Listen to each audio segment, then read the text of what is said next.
August 12, 1944. Outside the Normandy village of Mortain, France. Oberst Hans von Luck stood beside his stalled Panther tank and cursed the French sky, the Allied bombers, and most of all, the empty fuel gauge before him. His 125th Panzer Grenadier Regiment had received orders to counterattack the American breakthrough at Avranches. The orders were clear. The mission was vital. The tanks were ready, but the fuel trucks hadn't arrived. Herr Oberst, his adjutant reported, the fuel convoy was destroyed by Allied aircraft near Alassa. The division has enough fuel for perhaps 50 kilometers. Maybe less. Von Luck slammed his fist against the Panther's armor. 50 kilometers? The Americans are 200 kilometers ahead of us and moving fast. How are we supposed to fight when we can't even reach the battlefield? His radio operator offered cold comfort. At least we have synthetic fuel production, sir. The Americans are shipping everything across the Atlantic. Surely their logistics will collapse soon. They can't possibly sustain supply lines stretching from Texas to France. Von Luck wanted to believe it. German intelligence insisted that American fuel supplies were stretched thin, that their logistics were breaking down, that the advancing armies would soon grind to a halt for lack of gasoline. But as von Luck watched the sky, he saw something that filled him with dread. An endless stream of American aircraft, hundreds of them, their engines burning fuel with abandon. Where were the Americans getting all that gasoline? 9 months later, Hans von Luck would surrender to American forces in northern Germany.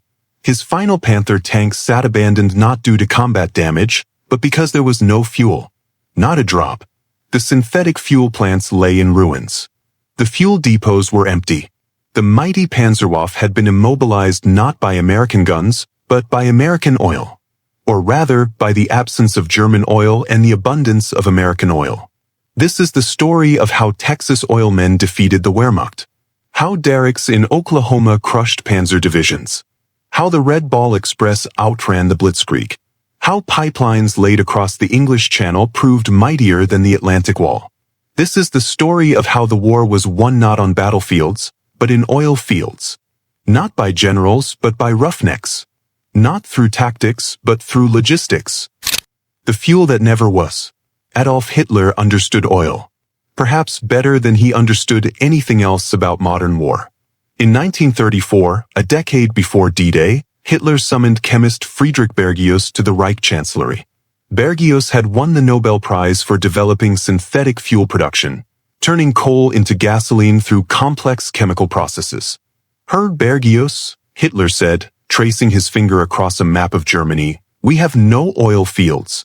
Romania supplies some, but not enough. If we are to build a great army, we need fuel. Can your process supply the Reich with enough gasoline for war? Bergius hedged.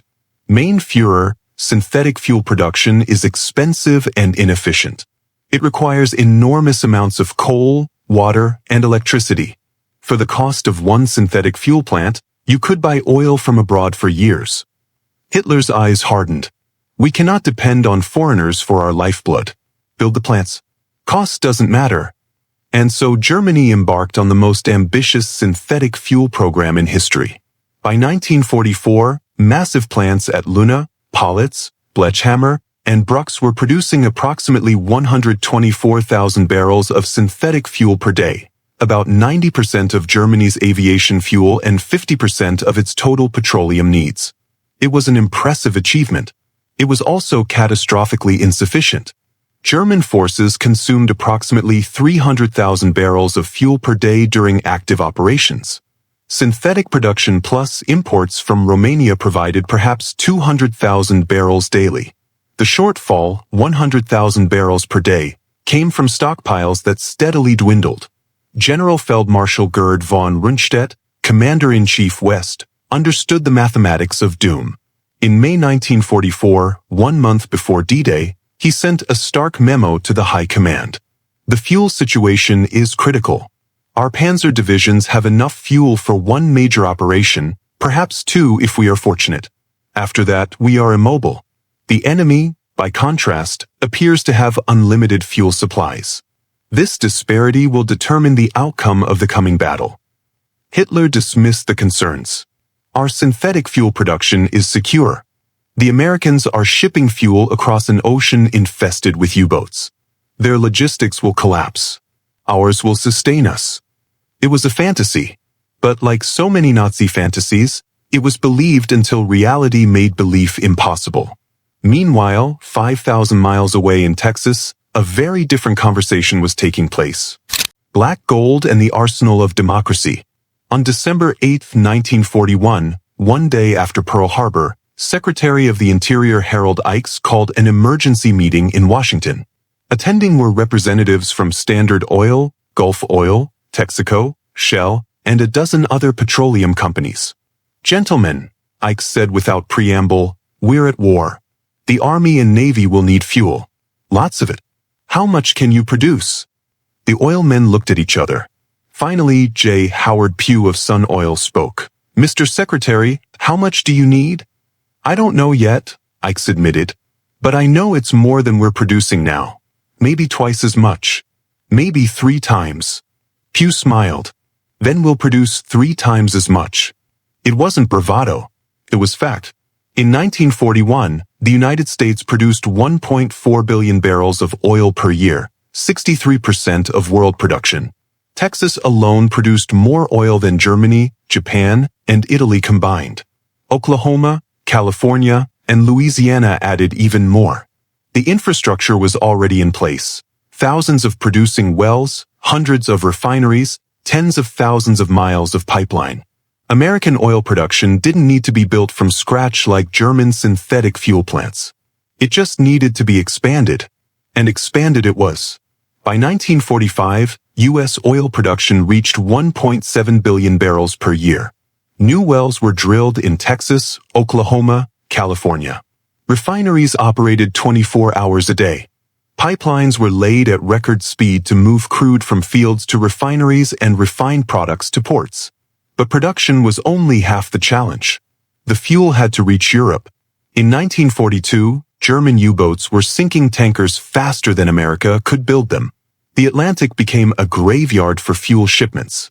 Of the 681 tankers sunk during the war, most went down in 1942 to 1943. The solution was vintage American ingenuity: build tankers faster than U-boats could sink them. The Kaiser shipyards in California pioneered techniques that reduced tanker construction time from 1 year to 45 days.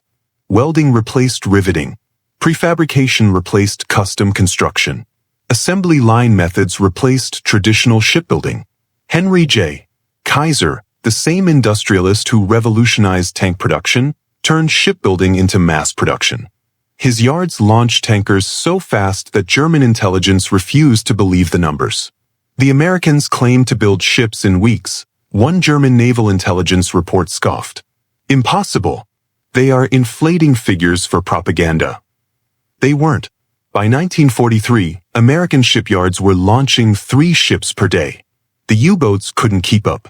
But even with tankers secured, another problem loomed: how to fuel an army racing across France faster than supply lines could follow. The Red Ball Express, logistics at 50 miles per hour. On July 31, 1944, Lieutenant General George S. Patton's Third Army broke out of the Normandy hedgerows and exploded eastward. In 2 weeks, his tanks advanced 400 miles, from Avranches to the outskirts of Paris. It was the fastest sustained advance in modern military history. It was also a logistical nightmare. Patton's army consumed 400,000 gallons of gasoline per day. Every mile his tanks advanced stretched supply lines another mile longer. By late August, Third Army was 400 miles from the nearest supply depot and still attacking. Traditional military logistics said the advance should halt until supply lines caught up. Patton said something unprintable and demanded fuel. On August 25, 1944, the U.S. Army activated the Red Ball Express, the most ambitious trucking operation in military history.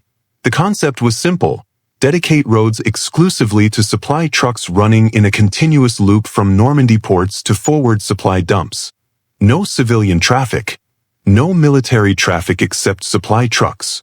Just fuel, ammunition, and food racing forward in an endless convoy. The execution was anything but simple. Major Gordon Gravel, operations officer for the Red Ball Express, described the challenge. We needed to move 12,000 tons of supplies per day over roads that weren't designed for heavy truck traffic, through a country with bombed bridges and cratered highways, to an army that was advancing so fast we could barely plot where they'd be tomorrow. The solution was characteristically American. Throw resources at the problem until it worked. 6,000 trucks were assigned to the Red Ball Express. Each truck made a round trip every 3 days. Load at Normandy beaches, drive 400 miles to forward dumps, unload, drive 400 miles back, reload. Repeat. The trucks ran 24 hours a day. Drivers worked in shifts, sleeping while their relief drove. When trucks broke down, they were pushed off the road and cannibalized for parts. Replacement trucks rolled forward from the ports. 75% of Red Ball Express drivers were African American soldiers from segregated transportation units. They drove through rain, mud, darkness, and occasional German attacks. They drove until they collapsed from exhaustion, then got back in the truck and drove some more.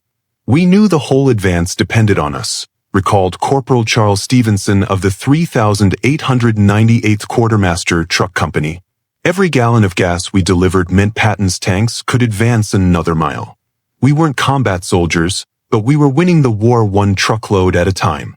The statistics were staggering.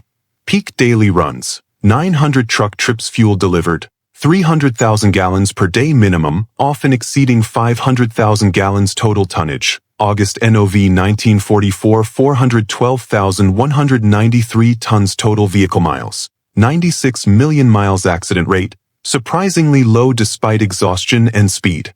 But even the Red Ball Express couldn't fully keep up with Patton's advance. In September 1944, Third Army literally ran out of fuel 50 miles short of the German border. Patton was apoplectic. "My men can taste the Rhine water," he shouted at supply officers. "We could be in Germany in a week if you just get me gasoline." The supply officers had no gasoline to give. The Red Ball Express was running at maximum capacity. The ports were unloading at maximum capacity.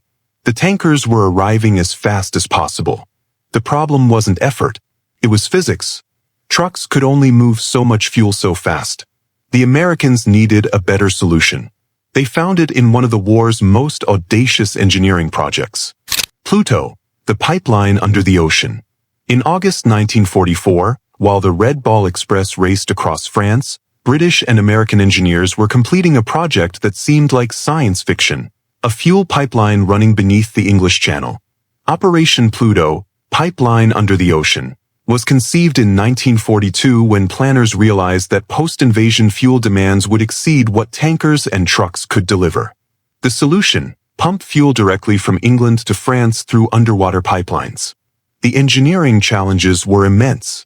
The pipeline had to withstand water pressure at 180 feet depth, resist corrosion from seawater flex with tidal currents without breaking, deliver millions of gallons without leaking, be installed quickly and secretly. British engineers developed two pipeline types: HISE, Hartley Anglo-Iranian Siemens, a flexible cable made of steel wire wrapped around lead tubing, and HAMEL, named after designers H.A. Hammack and B.J. Ellis, made of lead with a steel wire reinforcement. The pipes were wound on giant floating drums, called conundrums, that were towed across the channel while unreeling pipeline behind them like thread from a spool. The first PLUTO line from the Isle of Wight to Cherbourg became operational on August 12, 1944. By September, it was pumping 100,000 gallons per day. Eventually, 23 pipelines were laid, with capacity exceeding 1 million gallons per day. But PLUTO was just the beginning. As Allied forces advanced into France and Belgium, engineers laid pipelines across land with astonishing speed. The Army's 835th Engineer Battalion specialized in rapid pipeline construction. Using techniques developed in the Texas oil fields, they could lay 10 to 15 miles of 6-inch pipeline per day. Major Ernest Johnson, commander of the 835th, explained, "We treated Europe like a giant oil field. Every major advance required pipeline to follow. We laid pipe from Cherbourg to Paris, from Paris to the German border, from Antwerp into Germany. Wherever the tanks went, pipeline followed." By the end of 1944, over 1,200 miles of pipeline crisscrossed France and Belgium. The system could deliver 75,000 gallons of fuel per day per pipeline, the equivalent of 300 tanker truckloads. The Germans had nothing comparable. Their fuel moved by rail, vulnerable to bombing, or truck, limited capacity.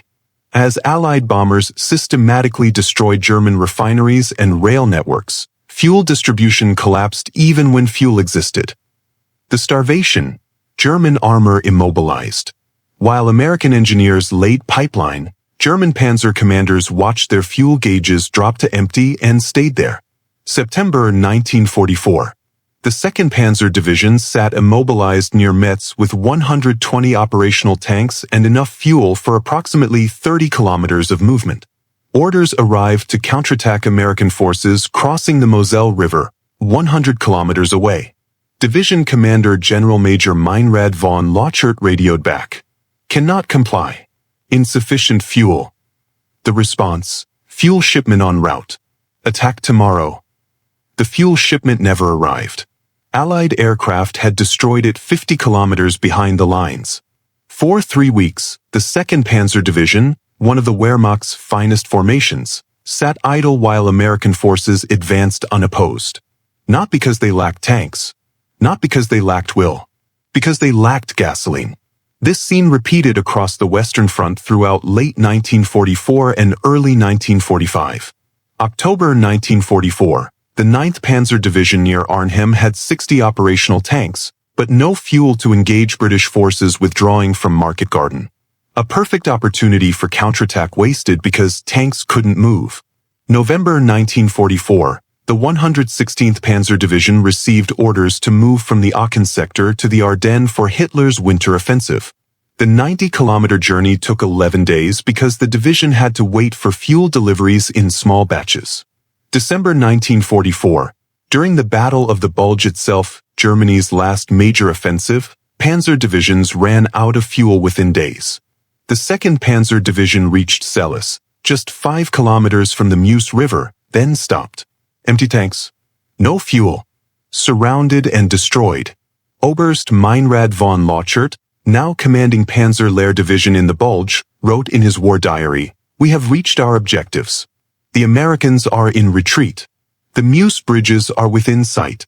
And we sit here, immobile, waiting for fuel that will never come." Meanwhile, American tanks, inferior to ours in every technical specification, roar past with full fuel tanks. They are not better soldiers. They simply have gasoline and we do not. The fuel starvation created a death spiral for German armor. Lack of fuel limited movement prevented concentration of forces. Dispersed forces couldn't achieve decisive results. Indecisive results meant continued Allied pressure destroyed fuel infrastructure. Destroyed infrastructure meant even less fuel. By January 1945, German panzer divisions were receiving approximately 20% of their fuel requirements. By March, less than 10%. By April, virtually nothing. When the final Soviet offensive encircled Berlin in April 1945, dozens of Tiger and Panther tanks sat abandoned in the streets, mechanically sound but completely out of fuel. Crews set them on fire to prevent capture. The mightiest tanks in the world, rendered useless for lack of the one thing America had in abundance: petroleum. The abundance, Americans swimming in gasoline. The contrast couldn't have been starker. While German tanks sat immobilized, American armored divisions operated with such fuel abundance that it seemed wasteful. Captain Belton Cooper of the 3rd Armored Division's Maintenance Battalion recalled, "We had so much gasoline we literally didn't know what to do with it all. Our fuel dumps had thousands of jerrycans stacked like mountains. Trucks arrived daily with more. We used fuel extravagantly because we could." American tankers idled their engines to stay warm. They drove circuitous routes to avoid difficult terrain. They ran reconnaissance patrols that consumed hundreds of gallons for minimal intelligence gain. They did all of this because fuel was never a limiting factor. Patton's Third Army consumed 400,000 gallons per day during active operations, equivalent to Germany's total refined fuel production for all purposes. And Third Army was just one of several American armies in Europe. The U.S. First Army consumed another 400,000 gallons daily. The Ninth Army another 300,000. The Seventh Army in southern France another 200,000. British and Canadian forces added even more demand. Total Allied fuel consumption in Europe, approximately 2 million gallons per day at peak operations. This was possible because Texas oil fields were producing 1.7 million barrels per day, 71.4 million gallons. Just Texas alone could theoretically fuel the entire European theater and have fuel left over. Refineries operated at maximum capacity, converting crude to aviation fuel, motor gasoline, diesel, and lubricants. Tanker fleet had grown from 389 vessels in 1942 to over 700 by 1944, each capable of carrying millions of gallons. Ports in Britain and France unloaded petroleum products around the clock. By December 1944, Antwerp alone was handling 26,000 tons of petroleum products daily. Pipeline network distributed fuel from ports to forward supply dumps with minimal truck transport required.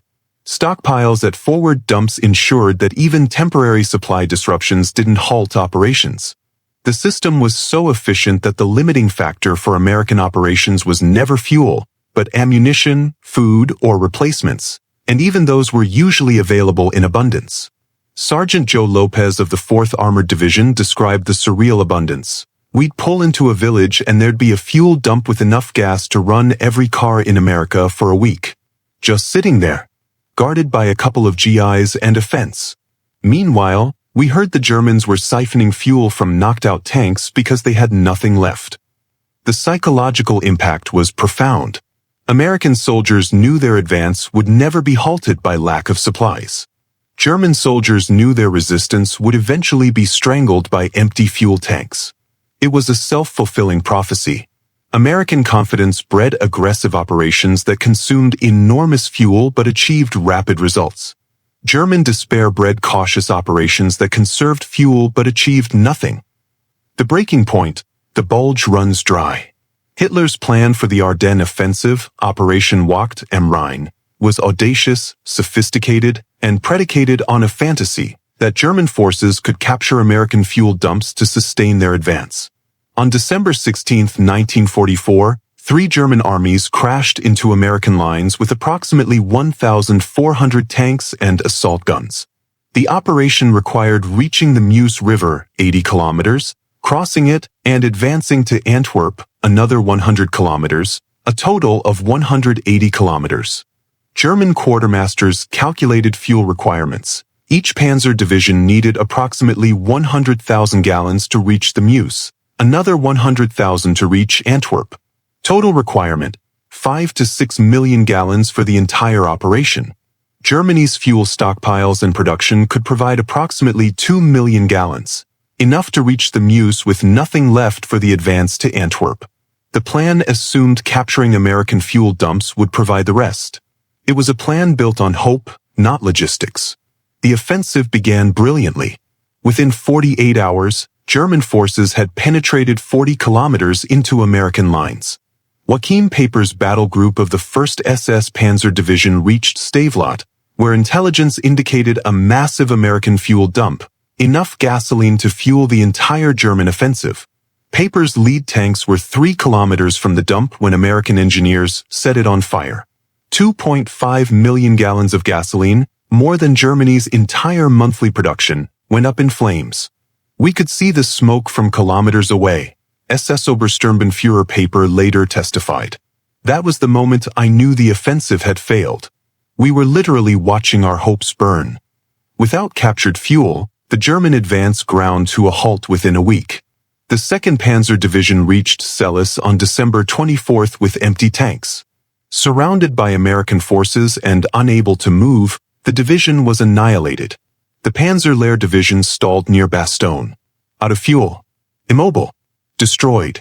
The 116th Panzer Division never reached its objectives. Out of fuel. Meanwhile, American forces received unlimited fuel supplies. The Red Ball Express, temporarily diverted during the initial German attack, resumed operations at maximum capacity. Pipeline deliveries continued uninterrupted. Tanker ships kept arriving at Antwerp. By January 1, 1945, American forces in the Ardennes had more fuel than they'd had on December 15, before the German attack. The Germans had none. The Battle of the Bulge ended not because American soldiers were braver or American tactics superior, but because American trucks kept delivering gasoline and German trucks didn't. The final equation, oil equals victory. By April 1945, the fuel situation had become apocalyptic for Germany. Synthetic fuel plants at Luna, Palitz, and Blechhammer lay in ruins, destroyed by American bombers. Romanian oil fields were in Soviet hands. Stockpiles were exhausted. The Wehrmacht was running on fumes, literally. Luftwaffe sorties plummeted not because aircraft were unavailable, but because there was no fuel for them. Thousands of Me-109s and FW-190s sat on airfields, fueled only partially or not at all. Jet aircraft, the revolutionary Me-262s that might have challenged Allied air superiority, flew limited missions because each sortie consumed fuel that couldn't be replaced. German tanks were towed into position by horses to conserve fuel. Once in position, they became immobile pillboxes. When forced to retreat, they were abandoned. The Americans, by contrast, operated with such fuel abundance that profligacy became standard practice.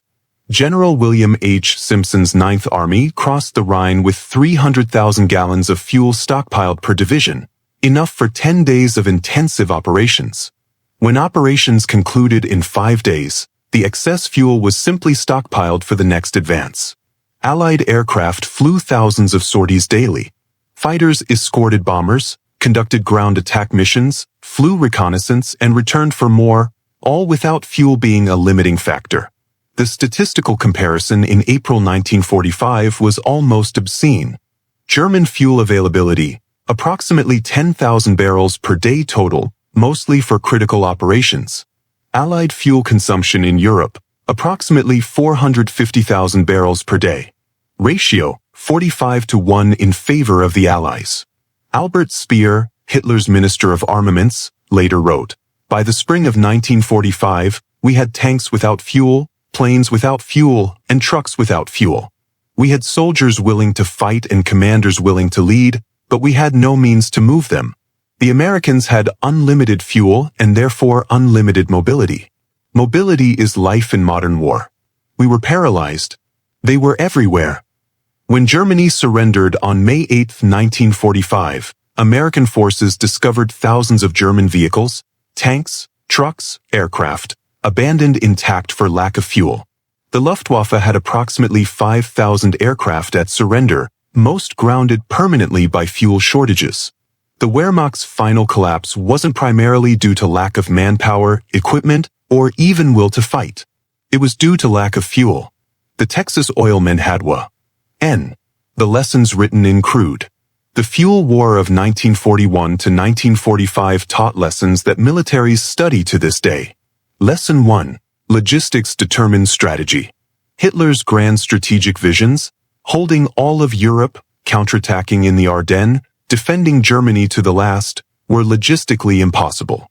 Strategy that ignores logistics is fantasy. Lesson 2. Synthetic substitutes cannot match natural abundance.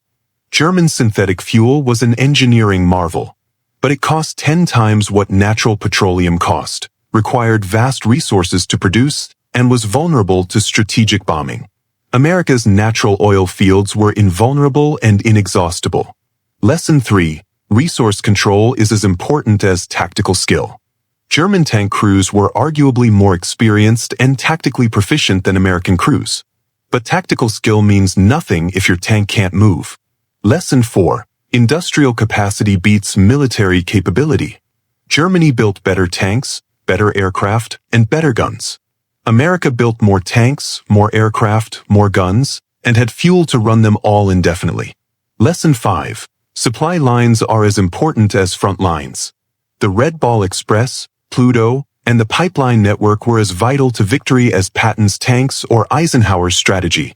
Lesson 6. Abundance enables aggression. Scarcity enforces caution. American commanders attacked boldly because they knew supplies would flow. German commanders hesitated because every gallon of fuel consumed was irreplaceable. These lessons shaped the next 80 years of American military doctrine. The U.S. military became the most logistics-focused force in history. Wars are planned around fuel requirements. Campaigns are designed around supply capabilities.